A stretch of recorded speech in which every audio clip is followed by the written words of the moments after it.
Langkah pemindahan ibu kota negara atau IKN akhir-akhir ini menjadi isu hangat bagi masyarakat Indonesia dan pemerintah. Terlebih pemilihan lokasi IKN baru berada di Kalimantan Timur. Tentunya kita mengetahui banyak sekali alasan yang menguntungkan pemindahan IKN ke Kalimantan Timur. Tapi tentunya juga tidak terlepas dari resiko dan potensi ancaman terutama pada sisi pertahanan IKN Nusantara. Nah, karena sudah banyak media yang membahas alasan-alasan dan keuntungan-keuntungan yang didapat dari pemindahan ibu kota negara dari Jakarta ke IKN Nusantara di Kalimantan Timur, kali ini kita akan melihat dari sisi tantangan pertahanan IKN Nusantara. Lokasi dan konektivitas IKN Nusantara.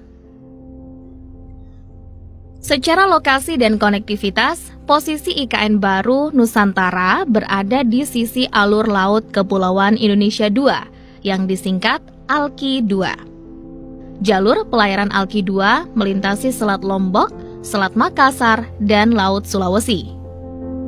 Ada dua choke point utama di jalur ALKI II ini. Choke point Selat Lombok di selatan dan choke point Selat Makassar. Pada choke point Selat Lombok sendiri, sekitar 36.773 unit kapal dengan berbagai jenis dan ukuran melewati Selat Lombok setiap tahunnya. Cina, Jepang, dan Australia ialah negara yang paling sering dan tergantung pada jalur ALKI II. Meskipun Cina dan Australia merupakan mitra dagang satu sama lain, tapi dalam hal militer, Australia berada pada kubu Amerika Serikat, yang juga telah membentuk Fakta Keamanan Trilateral AUKUS Australia, Britania Raya, dan Amerika Serikat. Sebagai salah satu jalur perdagangan dan pelayaran strategis, jalur tersebut turut disertai dengan beragam resiko yang perlu menjadi perhatian terkait kerawanan pertahanan IKN Nusantara, seperti pembajakan dan serangan teroris yang Selat Makassar masih tergolong resiko rawan. Konsekuensi utama pemindahan ibu kota negara dari Jakarta ke Nusantara berupa pergeseran pusat kekuatan atau center of gravity. Ibu kota negara dengan konsentrasi center of gravity ialah target utama serangan musuh, baik dalam perang konvensional maupun hibrida. Sejarah peperangan modern mencatat bahwa sebuah ibu kota negara dari suatu negara selalu menempati posisi vital, baik dalam keadaan damai maupun perang. Untuk itu, strategi pertahanan ibu kota negara sudah seharusnya memiliki beberapa kekhasan sendiri dibandingkan dengan wilayah lain di dalam suatu negara. Alasan utamanya ialah ibu kota negara merupakan pusat pemerintahan di mana para pejabat utama lembaga negara tinggal dan berkegiatan. Penaklukan ibu kota negara yang menjadi simbol kedaulatan nasional atau dekapitasi orang-orang yang sangat penting merupakan salah satu upaya musuh untuk menghancurkan daya juang suatu negara atau masyarakat guna memperoleh kemenangan dalam sebuah konflik antar negara. Memang tidak semua perang menargetkan ibu kota negara ataupun dekapitasi orang-orang yang sangat penting, seperti pada pengeboman nuklir Amerika Serikat terhadap Jepang yang tidak menyasar Tokyo pada tahun 1945.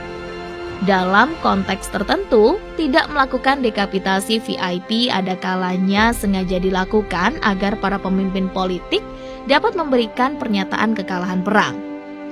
Pada kondisi lain, penangkapan orang-orang yang sangat penting di ibu kota justru sengaja dilakukan agar mempermudah kontrol atas populasi yang menjadi target perang.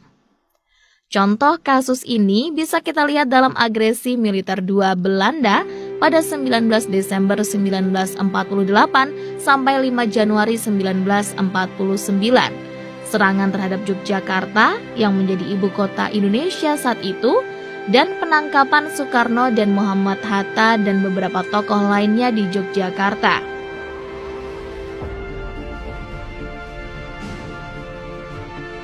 IKN Nusantara rentan terhadap agresi dari negara asing. Posisi IKN Nusantara relatif berada di garda terdepan pertahanan nasional.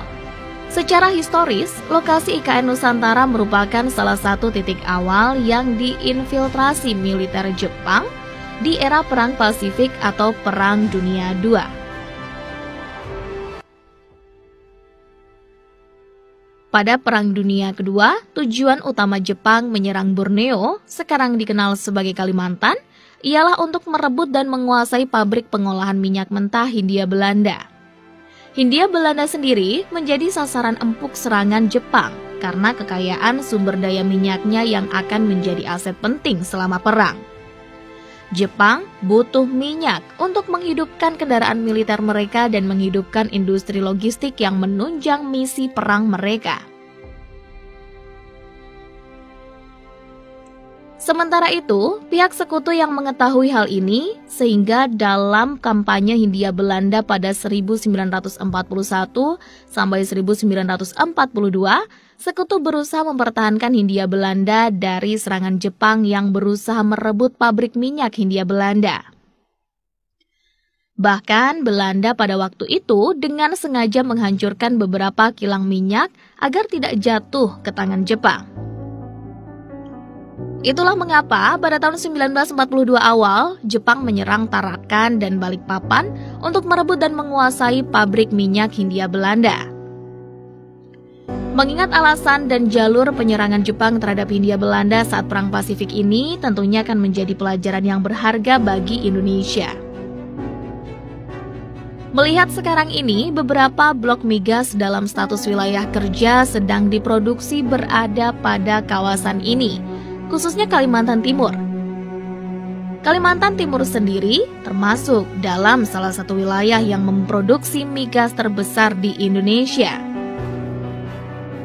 Lokasi IKN Nusantara yang terletak di depan jalur pelayaran Alki 2 dan wilayah yang kaya akan produksi migas, tentunya memiliki resiko yang sangat tinggi jika Indonesia terlibat dalam perang antar negara, baik berhadapan dengan Tiongkok maupun Amerika Serikat. Jikapun Indonesia tidak terlibat dalam perang, jika terjadi perang antara China dan Amerika Serikat, kawasan ini juga akan memiliki resiko yang tidak aman. Karena jalur Alki 2 melalui Selat Lombok bukan hanya diperuntukkan bagi kapal dagang asing, namun juga kapal perang dan pesawat udara militer asing memiliki hak lintas Alki. Dari peta ini bisa kita lihat, gelar kekuatan TNI saat ini masih terpusat di Pulau Jawa.